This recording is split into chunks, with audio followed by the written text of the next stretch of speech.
Баршаңызға сәлем, сіздермен бірге Мадина. Біз бүгін өте дәмді болып шығатын, дастарханда ерекше көз тартып тұратын капкейк жасаймыз.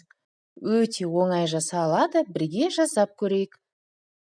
Бізге қажет заттар сүт, қант, май, қопсытқыш, жұмыртқа және ұн қажет. Алдымен жұмыртқаны ыдысымызға саламыз. Қант салып, жақсылап араластырамыз, қантымыз ерігенше.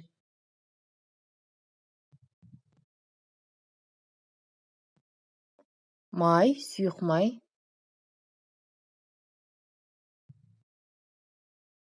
Сүт. Сүттің температурасы маңызды емес. Жақсылап араластырамыз.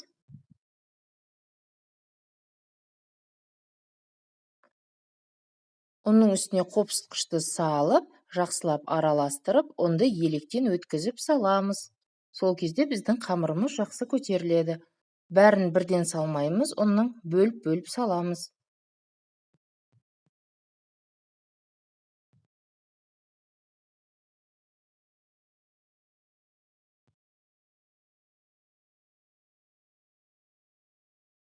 Қалған бөлігін саламыз.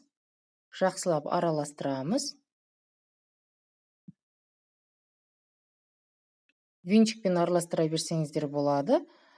Миксердің қажеті жоқ. Мінекей, осындай бізде қою қаймақ сияқты масса пайда болды. Мен ыңғайлы болу үшін осындай кондитерлік қапшыққа құйып алдым. Сіздер жай ғана пакетке кондитерлік қапшық болмаса, әйтпесе жай ғана қасықпен өлшеп құйсаңыздар болады.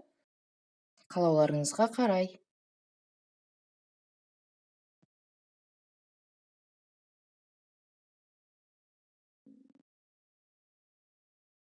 Мен осындай бір ретті қолданатын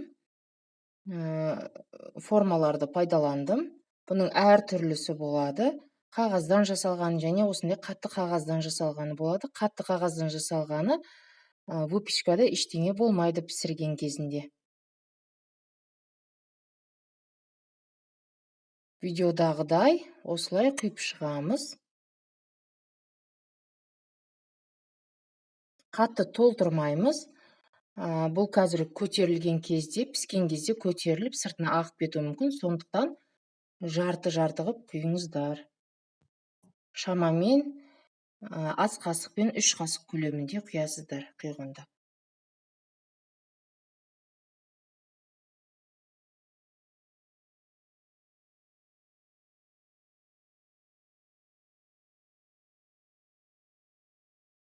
Менде осы 16 дана шықты. Осы рецеппен. Қызып тұрған пеште 180 градуста 30-35 минут пісіреміз.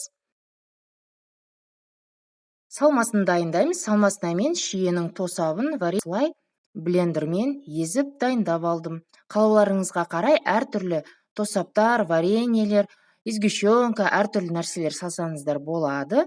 Салмай қойсаңыздар болады. Ол өздеріңіздің қалауларыңызға қарай.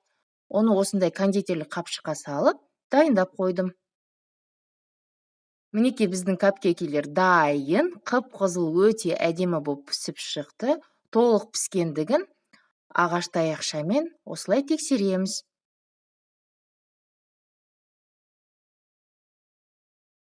Толық пісіп шықты. Енді кремін дайындаймыз. Кремге бізге кілегей, қант ұнтағы және творожный сыр қажет. Қант ұнтағын салып, осылай жақсылап кілегейді миксерлейміз.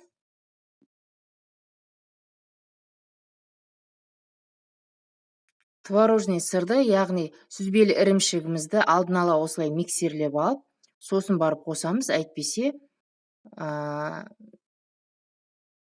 нетіп қалуы мүмкін, ірімтік болып қалуы мүмкін. Түйіршігінің бәрін езіп, сосын осылай саламыз. Миксерлейміз. Мінекей бізде креміміз дайын. Осылай жасағанда бізде түспеу керек. Мінекей біз капкекидің ортасын осындай насадканың көмегімен ойып аламын.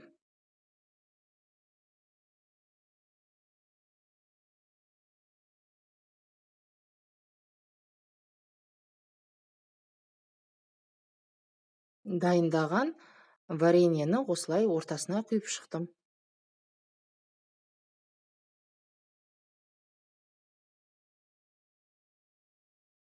Ортасына салмасын салсаңыздар, өте дәмді, жұмсақ, керемет болып шығады.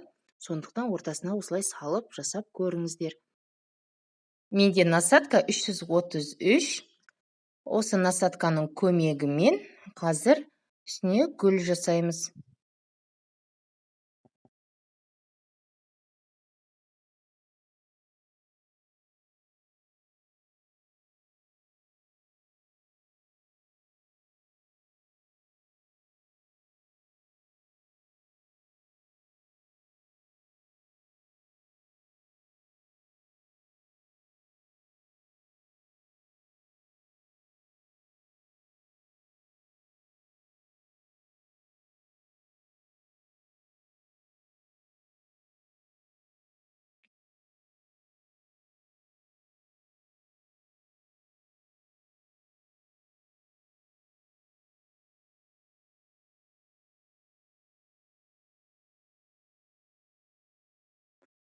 Әдемілік үшін үстіне осындай шиелерді қойып шықтым.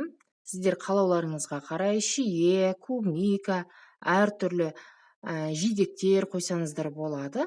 Қалауларыңызға қарай. Өте әдемі болып көрінеді дастарханда.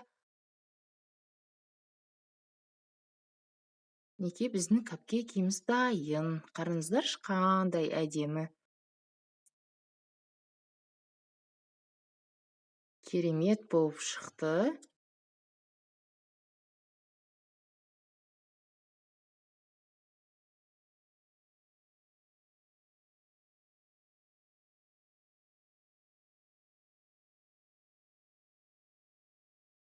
Тез әрі оңай дайындалады. Өте әдемі болып дайындалып шықты. Қазір ашып көрсетемін.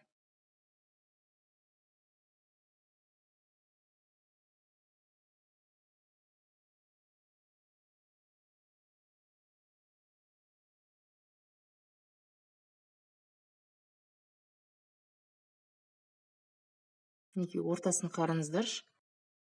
Өте әдемі болып шықты. Жұмсақ. Екіншісін ашып көрсетемін.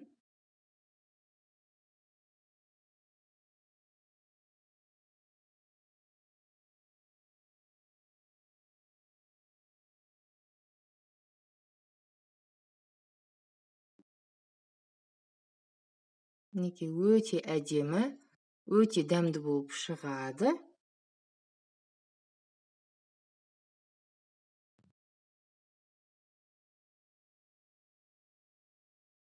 Сіздер де міндетті түрде үй жағдайында осылай дайындап көріңіздер. Жақындарыңызға, балаларыңызға қонақ келгенде жасап көріңіздер. Өте оңай дайындалады, өздеріңіз көргенде өте дәмді болып шығады. Жасап көріңіздер. Менің каналыма тіркелмеген болсаңыз, тіркеліп, лайк басып, комментария жазуды ұмытпаңыздар.